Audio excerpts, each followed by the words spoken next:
So, Kelsey Mitchell of the Indiana Fever. Like, we talk about how, like, obviously these players are playing overseas, about how, for me anyway, I think any player just playing for the Fever automatically gets 100 times more recognition than they would otherwise. Even if Cheryl Swoops wants to say otherwise, wants to say that they don't. Kelsey Mitchell, you can see, is completely taken over China. She is completely taken over China. And what do I mean by her taking over China? Like, you see a lot of the players that have gone to China, your Nalissa Smiths, even your Liz Cambridge, your Kennedy Carter, they're just players. They're just players. They're doing well. They're going to be doing well in the league. Kennedy Carter has been balling the last couple of years in China.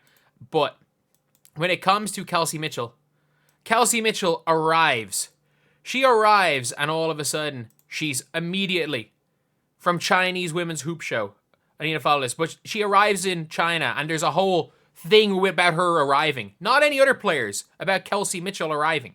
Kelsey, this one. Greet her with flowers.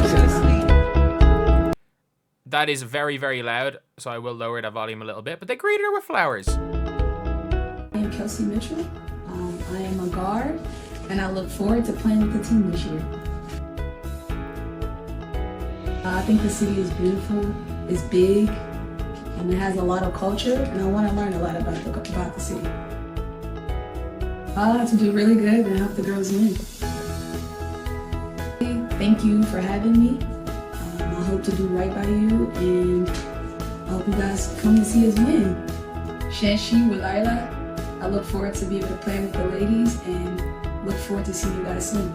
So yeah, straight away, obviously, when it comes to Kelsey Mitchell, she was, before anything, she was straight away, like, being welcomed to her team. And, like, obviously there are a lot of good teams out there. There are a lot of good players out there in the Chinese CBA. And you see Maisha Hines-Allen. To be fair, they did the exact same thing with Maisha Hines-Allen. And again, Maisha Hines-Allen, a good WNBA player. Heck, she's made it all W first team.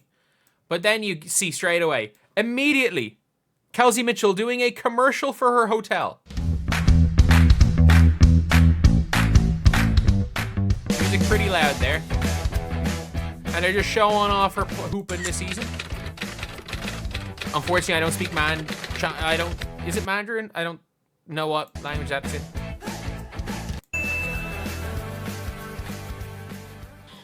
My first impression of the hotel is really, really nice. It's really, really big, and it has nice people around it. I like it. My first impression of the gym, they have so many machines that I have everything that I need. So it helps to have everything I need, and I don't have to go anywhere else. I could just stay here and do all machines, so it's good. The best part about the gym and my favorite is those. They're really nice, red, blue, and white, but they help me in my strength and my arms to shoot. So it's really good. So she's straight away, like, out here doing commercials. She hasn't even played a game yet. And, of course, like, the players, I'm guessing it just happens to be in the city.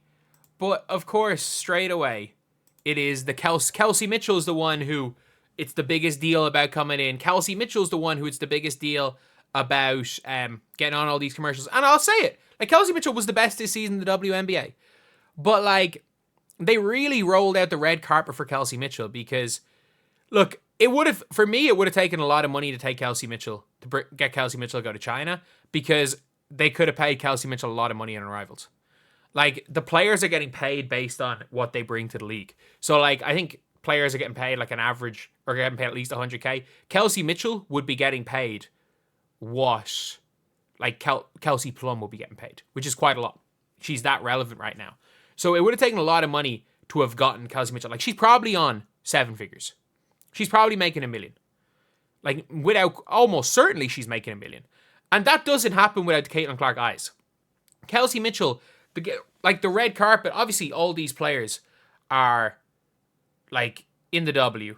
All these WNBA players, there's going to be a big thing for them coming over. But, like, there's a lot of players in China. There are an awful lot, and I mean this, an awful lot of players playing in the women's CBA. An awful lot of W players. But you're seeing specifically who they are, who they're rolling out the red carpet for. It seems to be her. It's her. So a lot of people are talking about how, oh, Kelsey Mitchell isn't getting the recognition. And I would make the argument that Kelsey Mitchell is a known name and is a much more known name in basketball now than she is other years. People being like, oh, Kelsey Mitchell should have been on an all-W team. I agree, on probably second team. But at the same time, it's not a crazy thing that she didn't make an all-W team. I think she probably should have, but it's not crazy she didn't. But like, I think she should have made it over Enrique.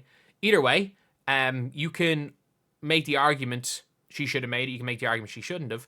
But this was the only time in her career where it's even a debate that she should have been on an all-W team. And that happened from playing with the Indiana Fever, playing with two of the least selfish superstars in the WNBA in Caitlin Clark and Leah Boston. And in her defense, doing for decent chunks of the year, doing exactly what she needed to do, which was work her ass off, run like fuck, and cut, spot up, and just hit shots when she was open, and be the closer on the team, be the player that hit the big shots most of the time, and be that, like, just gunner. So, yeah, it is funny, though, listening to the Cheryl Swoops thing. I think Cheryl Swoops just wants the Indiana Fever to fail. Like, that's realistically, that is the goal of Cheryl Swoops. The goal of Cheryl Swoops is for the Indiana Fever to fail miserably. If the Indiana Fever fail, Cheryl Swoops wins. Like, she's hate watching the Indiana Fever. She wants to make sure that Caitlin Clark is by herself, that Caitlin Clark has got no teammates, and that Caitlin Clark has a career that's not even remotely close to hers, so that there can be no arguments that Caitlin Clark is the best guard ever.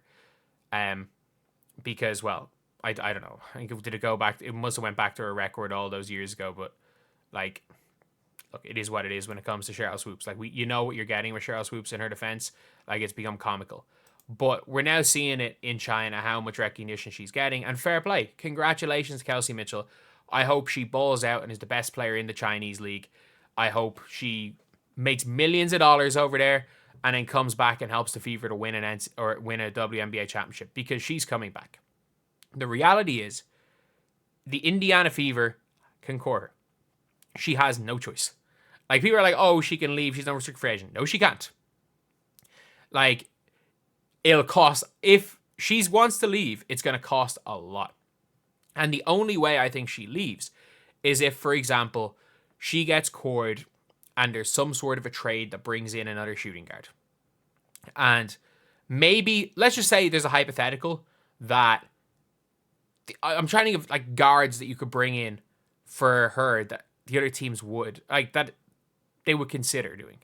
Maybe Kat Copper for Kelsey Mitchell. Kat Copper's a bit older. Like, if she really wants out, maybe they can do a swap of Kelsey's in Vegas. But there is no way, because the Fever are in win now mode. There's no way the Fever aren't coring her, and even if she wants to go, the Fever are going to trade her. She's going to take an all-W level player to be traded out. So she's staying in Indiana next year. She's going to hoop in China, and she's going to make a hell of a lot of money for both, even in brand deals when she comes back.